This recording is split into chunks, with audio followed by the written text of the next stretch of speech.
अस्सलामुअलैकुम वरहमतुल्लाहि तआला बरकातहू। अज़ीज़ तुलबा, उम्मीद करता हूँ कि आप सब बखैरियत होंगे और ये भी उम्मीद करता हूँ कि आपकी पढ़ाई मुसलसल चल रही होगी। अज़ीज़ तुलबा, आज हम एक नए कॉन्सेप्ट के साथ आपकी खिदमत में हाजिर हैं। तो क्या है, 2024-25 के जो एसएसएलसी मॉडल क्वेश्चन पेपर्स है, वो जो कि आज ही SSLC board, Karnataka school examination and assessment जो बोर्ड है, वो एक मॉडल क्वेश्चन पेपर के तौर पर आपको यहाँ पर आपकी आसानी के लिए आज लॉन्च किया गया है वेबसाइट में। अजीज़ तुलबा, आप इस क्वेश्चन पेपर को देखकर यही आपका क्या है, इसी तरीके का, इसी मॉडल का क्वेश्चन पेपर आपको सीरीज़ में, प्रीपेटरी में और साथ ही साथ एनुअल एग्ज़ाम में भी पूछा जाएगा। तो अजीज़ तलबा देखें, ये जो आज हम जो डिस्कस करने वाले हैं, ये जो मॉडल क्वेश्चन पेपर है, बिल्कुल इसी तरह का आपको आने वाली एनुअल एग्ज़ाम में भी पूछा जाएगा, जो कि 80 मार्क्स का है। देखें तो पहले जो क्वेश्चंस आते हैं उसमें सबसे पहले जनरल इंस्ट्रक्शन दिया जाएगा। वो जनरल इंस्ट्रक्शन आपको ध्यान से पढ़ना होगा। नंबर 1, 2, 3, 4 जो है, this question paper consist of 38 questions, जो कि एक क्वेश्चन पेपर में 38 क्वेश्चंस पूछे जाएंगे। Follow the instructions given against the questions. Figure in the right hand margin indicate maximum marks from the for the questions. ये जो इंस्ट्रक्शन है आपको 63E से थर्ड लैंग्वेज इंग्लिश है, जिसका टाइम 3 घंटे हैं। मैक्सिमम मार्क्स जो है इसके 80 मार्क्स हैं। ये तमाम इन जहाँ पर इन जनरल इंस्ट्रक्शन दिया गया है। देखिए तो मॉडल क्वेश्चन पेपर पढ़ने की कोशिश करेंगे। Question number 1, 4 alternatives or given for the each of the following questions incomplete statements, only one of them incorrect or most appropriate. Choose the correct alternative and write the complete answer along with its letter of alphabet, जो कि MCQ multiple choice questions यहाँ पर आपको 8 marks के लिए पूछे जाएंगे। तो देखें, पहला क्वेश्चन रहा, क्या है, the one word for a place made for keeping of fishes, water plants and water animals is garden, apiary, aquarium, aviary. तो आप इसका जवाब हासिल कर लीजिए। ये इसी तरीके का आपको मॉडल क्वेश्चन पेपर दिया जाएगा। तो इसका सही जवाब कौन सा है? देखो, गार्डन तो नहीं होता, अवायरी भी, अपायरी नहीं होता, तो एक्वेरियम ऑलमोस्ट ऑल इसके आंसर होने के चांसेस हैं। तो देखें क्वेश्चन नंबर 2 क्या है, the word responsible can be return in its opposite form. Responsible क्या इम रिस्पॉन्सिबल आता, क्या इर आता, क्या डिस या फिर इन? तो उसका सही जवाब है इररिस्पॉन्सिबल। कौन सा? इररिस्पॉन्सिबल इसका सही जवाब है। नेक्स्ट क्वेश्चन नंबर 3 क्या है, देखें, Heena about a book, the underline word is an about sentences. देखो, हीना को यहाँ पर अंडरलाइन किया गया है। इसका सही आंसर क्या? कॉमन नॉन पे आता, proper noun, collective noun and abstract non. तो आप इसका जवाब समझ चुके होंगे। Next question number 4, Suma had won the prize dash essay writing competition. The correct preposition to be filled in the blanks is to, at, in, with. बहुत easy है, आप इसका जवाब देने की कोशिश कर लें। Next question number 5, Sarala went to market. The question that can be framed to get the underlined word as answer is market. Market पे क्या आता? Who went to market? What did Sarala do? Where did Sarala go? How did Sarala go? तो इसका सही जवाब, आप यहाँ पर किसको अंडरलाइन किया है पहले वो देखना होगा। तो मार्केट है, मार्केट तो उसका सही जवाब है। Where did Sarala go? Next number 5, what a wonderful day it is. The above sentence can be changed into an assertive sentences as what a, क्या है, what a wonderful day it is.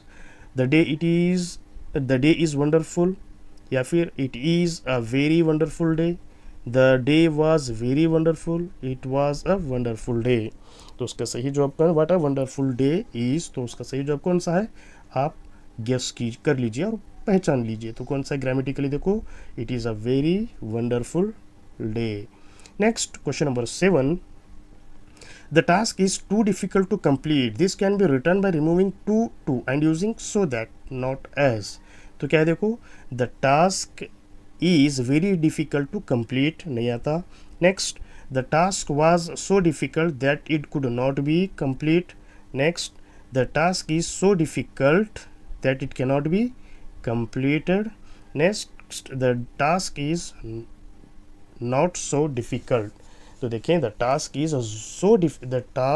To difficult to complete, the उसका removing too निकाल को so that add करना, तो क्या है the task is so difficult that it cannot be completed. Next question number 8, the teacher gave pencils, the above sentence can be changed into passive forms.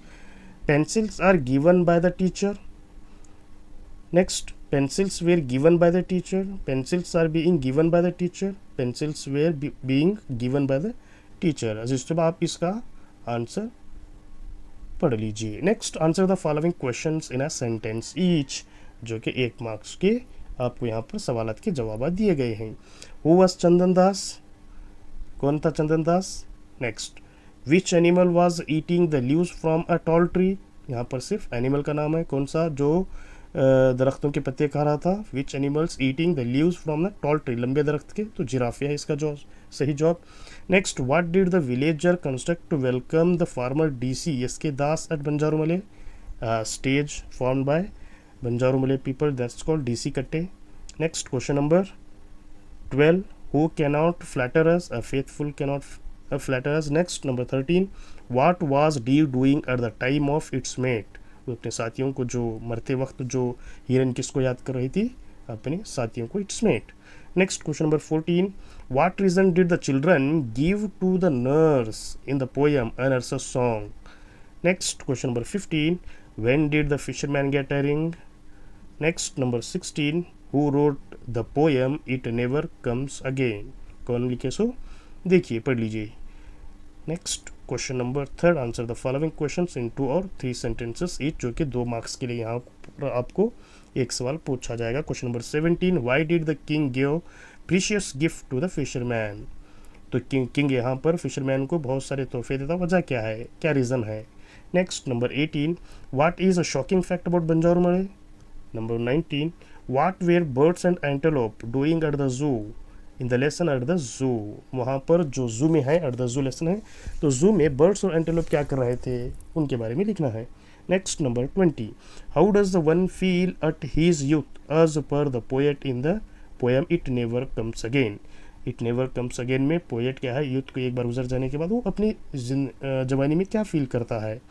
Next, number 21, what did the shoots teach us, जो tree के जो shoots जो शाखें हैं वो हमें क्या सबक देते हैं। Next, number 22, the Guinness book of record listed Lata as the most recorded artist, justify, जो लता मंगेशकर के जो गिनीज रिकॉर्ड है, बहुत सारे गाने जो डिबेट है जो साथ में गाए, तमाम की एक लिस्ट बनाकर तमाम के गिनीज रिकॉर्ड किया गया है, उसकी एक लिस्ट बना दीजिए। Next, number 23, what suggestions did Raja ji give to the young ADC, यहाँ पर ऑप्शन है, इसका सवाल जवाब तो लिख सकते हैं या फिर इसका जवाब तो आप लिख सकते हैं, वो लिख सकते हैं। फिर देखें, why did Roger Johnson give away 100 new bicycles to the children of Polbrook area. Next, number 24, what did MG Menon's pouch contain, MG Menon के पाउच में क्या क्या दस्तावेजात थे, या फिर what ignited in to pay passion for literature. Next, question number 4, answer the following questions in a 4 और 5 sentences, जो कि आपको 3 मार्क्स के सवालात के जवाब यहाँ पर पूछा जाएगा। तो क्वेश्चन नंबर 25 आपको एब्सोल्युटली यहाँ पर समरी लिखना होगा। देखिए, right the gist of the poem autumn song, चाहे गिस्ट पूछे, चाहे समरी पूछे, कि चाहे थीम पूछे, तो क्वेश्चन नंबर 25 आपको अटम सॉन्ग की समरी लिखनी होगी, या फिर a prayer for dumb creature की समरी आपको यहाँ पर लिखनी होगी, जिससे आपको 3 मार्क्स मिलने वाले हैं। नेक्स्ट, क्वेश्चन नंबर 26 देखें, what are the characteristics of faithful friends, बहुत इंपॉर्टेंट क्वेश्चन है, 3 मार्क्स के लिए आपको तमाम को क्या है हासिल होंगे। Next, question 27, describe the spring season of Kashmir, मैं पहले के वीडियो में बता चुका हूँ, Kashmir the garden of India कितना इंपॉर्टेंट लेसन है, जिससे हम 9 मार्क्स क्या है आसानी से हासिल कर सकते हैं। इस लेसन के लास्ट के जो 4 क्वेश्चन है, जिसमें से 4 क्वेश्चन में से आपको 7 मार्क्स मिलने वाले हैं, आप ख्याल से देख लीजिए। Next, question number 28, why did the ants ducks and queen bee show their gratitude to the simpleton. Next, read the following extracts, answer the following questions that follow. यहाँ पर आपको 5 आरसी दिए जाएंगे, जिससे आपको हर एक आरसी से 3 मार्क्स यहाँ पर आपको मिलने वाले हैं। बहुत ईजी है, देखें, हियर आई एम, मैं यहाँ पर हूँ, कौन बोला, who does I refer to, who was it said to, next when did it say, बहुत ईजी आरसी है, हियर आई एम बहुत इंपॉर्टेंट है। नेक्स्ट आरसी नंबर 2 देखें, are you not Rustum, who was Rustum, Rustum कौन था, who said this, Sohrab said this, where was it said, at the battlefield, बहुत important, बहुत easy है। Next number 31, the music world and the Tamil Nadu have been honoured, what did this statement refer to, when was it said, who said this, बहुत important RC है। अजीज तलबा देख लीजिए, यहाँ पर आपको 15 मार्क्स बहुत आसानी से मिल जाएंगे। देखिए 29 RC, here I M direct text book किताब से लिया गया है। आर यू नॉट रुस्तम, इसमें कुछ भी अप्लाइड नहीं है, ये भी टेक्स्ट में आपके टेक्स्ट बुक में है। Next the music world and Tamil Nadu have been honoured, ये भी अप्लाइड नहीं है, टेक्स्ट बुक से डायरेक्ट लिया गया है। नेक्स्ट क्वेश्चन नंबर 32 देखें, move on, pick pocket, move on, ये जो अप्लाइड आरसी है, एक आरसी आपको अप्लाइड ज़रूर पूछा जाएगा। तो ये सीन फ्रॉम शकुंतला लेसन से लिया गया है। Move on, pick pocket, move on, who is the speaker here, the two policeman, whom did he call as a pickpocket, the fisherman, why did he say this, because he get a ring from fish belly. Next question number 33, no, let us play for it is yesterday and we cannot go to sleep, who said these lines, children said these lines, who cannot go to sleep, children, why did they say so, because they want to play some time. Next question number 6 बहुत important है, 4 marks को आप यहाँ पर आराम से poem से 4 marks यहाँ पर मिल जाएंगे। देखें, आल्धो इट फॉल एंड, हाँ ये किसकी है, ये पोएम जो है आपको दिया गया यहाँ पर नोबल नेचर की पोएम है। It is not growing like a tree, in bulk make man better भी, ये जो है ये आपको एक पोएम याद किए तो आप बेहतर और मुनासिब होगा। नेक्स्ट 4 मार्क्स का इंपॉर्टेंट क्वेश्चन देखें जिससे आप 1 मार्क्स हासिल कर सकते हैं।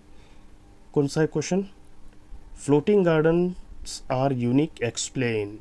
देखें, और what made Sohrab drop the covering shield, ये जो सवाल है बहुत इंपॉर्टेंट है, जिसमें पहले बता चुका हूँ कश्मीर द गार्डन। देखिए 4 मार्क्स के लिए भी उसी लेसन में का सवाल यहाँ पर पूछा गया है, floating gardens are unique, explain, ये जिससे आपको 4 मार्क्स यहाँ पर मिल जाएंगे। इसी तरह देखें question number 8, read the following passage carefully and answer the question that follow. यहाँ पर आपको एक आसान सा एक पैसेज दिया जाएगा, वो पैसेज के मुतल्लक पढ़कर आप यहाँ पर आप सवालात के जवाबात पूछिए, सवालात पूछे गए आप उनके जवाबात देना होगा। वो followed the lamb, what did the lamb release, what request did the lamb make to wolf, when did the hound start chasing the wolf. बहुत आसान है, आपको क्या करना होगा, पहले पैसेज पढ़ने से पहले आपको 1 से 2 मरतबा सवालात को पढ़ लेना होगा। सवालात को पढ़ने के बाद जब आप पैसेज पढ़ेंगे तो आपको आसानी से जवाबात मिलना शुरू हो जाएंगे। नेक्स्ट देखें अजीज तलबा, right an essay on any one of the following topics in 8 to 10 sentences etch, जिससे आपको 4 मार्क्स मिलने वाले हैं। ये कैसे पूछा जाएगा, आपको 3 दिए जाएंगे, 3 में से आपको एक चूज़ करके एक के बारे में आपको लिखना होगा। पहला रहा यूजेस ऑफ इंटरनेट, सबसे पहले इंटरनेट का इंट्रोडक्शन देना होगा, उसके बाद मेरिट्स बताने होंगे इंटरनेट के, डीमेरिट्स बताने होंगे, यूज़फुल, वो सब तमाम क्या है बताकर लास्ट में कंक्लूजन आपको देना होगा। Next importance of sports, next noise pollution, ये 3 में से आपको एक टॉपिक चूज़ करके आपको introduction, theme of the story, उसके बाद कंक्लूजन यहाँ पर आपको देना होगा। नेक्स्ट लास्ट क्वेश्चन देखें, question number 38, imagine that you are Rani और Raj of standard 10th government high school Mysuru, आपको इस नाम के साथ लेटर लिखना होगा। देखिए लेटर क्या है, write a letter to your mother about your preparation for the annual examination, आप अपनी वालिदा को एक ख़त लिखिए जिसमें आपकी पढ़ाई के मतलब क्या है आप अपनी वालिदा को बताना होगा। या फिर write a letter to headmaster headmistress to issue your study certificate, TC के लिए या फिर स्टडी सर्टिफिकेट के लिए या फिर मार्क्स कार्ड के लिए आपको हेड मास्टर को एक लेटर लिखना होगा जो कि आपका नाम होगा, रानी या फिर Raj, standard 10th standard government high school Mysore, to address, from address, ये जो तमाम लिख कर आपको आसानी से क्या है यहाँ पर लेटर लिखना होगा। तो देखिए अजीज तलबा, ये 2025 अभी 1 घंटा पहले आपको एसएसएलसी बोर्ड एग्जामिनेशन के वेबसाइट से ये डाउनलोड करके आपको दिया गया है, ताकि बिल्कुल इसी तरीके का इसी मॉडल का, मतलब 8 मार्क्स MCQ से रिलेटेड हैं, 8 मार्क्स जो कि 1 मार्क्स से रिलेटेड हैं, 8 मार्क्स जो कि 2 मार्क्स से रिलेटेड हैं, उसके बाद 3 मार्क्स से 4 क्वेश्चन हैं, 4 मार्क्स का एक क्वेश्चन है, 5 जो कि RC से हैं, फिर 4 मार्क्स एक क्वेश्चन 4 मार्क्स का है, फिर उसी तरह एक एस्से राइटिंग है 4 मार्क्स के लिए, फिर लेटर राइटिंग है 5 मार्क्स के लिए। ये इस तरीके से आपको एनुअल एग्ज़ाम में पूछा जाएगा। उम्मीद करता हूँ कि अजीज़ तलबा, बहुत कम वक्त, बहुत कम दिन अभी बचे हैं, आपको पढ़ाई को बहुत तेज़ करना होगा, बहुत ख्याल देकर, कॉन्संट्रेट देकर आपकी पढ़ाई पर ज़्यादा तवज्जो देकर ज़्यादा वक्त देना होगा आपकी पढ़ाई के लिए। उम्मीद करता हूँ कि आप पढ़ रहे होंगे। इसी तरह अपनी पढ़ाई कंटिन्यू रखिए, बरकरार रखिए। अपनी इसी तरह से आप अपने स्कोर में क्या है, हाईएस्ट स्कोर या ज़्यादा से ज़्यादा आने की अपने स्कूल, अपने तालुक़ा, अपने ज़िले में, या फिर इंशाअल्लाह स्टेट लेवल पर आप अव्वल नंबर पर आने की कोशिश में पढ़ाई करनी होगी। चलिए तलबा, अगली वीडियो में मिलते हैं। इसी तरीके से आप हमारे साथ बने रहिए। अल्लाह हाफ़िज़। अस्सलामु अलैकुम वरहमतुल्लाहि तआला बरकातहू।